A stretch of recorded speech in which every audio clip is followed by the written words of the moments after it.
Deputy Chairman, I think that it will be generally agreed that a bill of this type is almost unavoidable at the present stage. There may be differences about some measures and also about the extent in which the government proposes to go, that some fiscal control would be necessary at this stage when we are having development programs on a very large scale, a good part of which would be financed through deficit financing will, I hope, be unconstrained.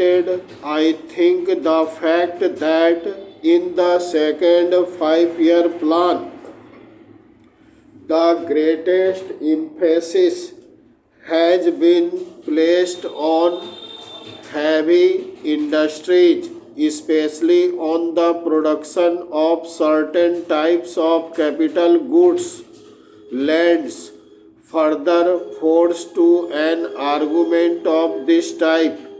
I am aware that the second 5 year plan has also provided that there will be an expansion in consumption, but I have no doubt that the greater emphasis on capital goods will result in at least a temporary shortage in consumer goods, and this may lead to further inflationary pressures. Parachain.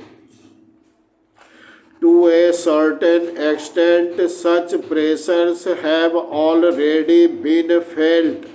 The recent rise in prices is a kind of warning of the kind of situation that may develop unless we are careful from the very beginning.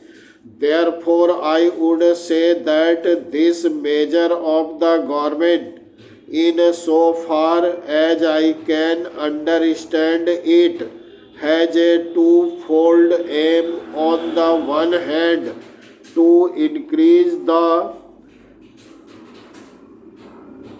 capacity of the reserves bank for creating money by note issue, and on the other hand, to put restriction on the creation of credit by private banks.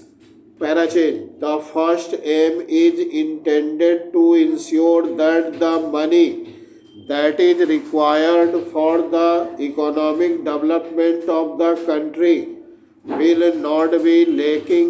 The second is to see that unregulated creation of credit by private scheduled banks will not create a situation whereby inflationary pressure would become too great. To that extent, everybody would agree that a bill of this type is unavoidable. Parachain.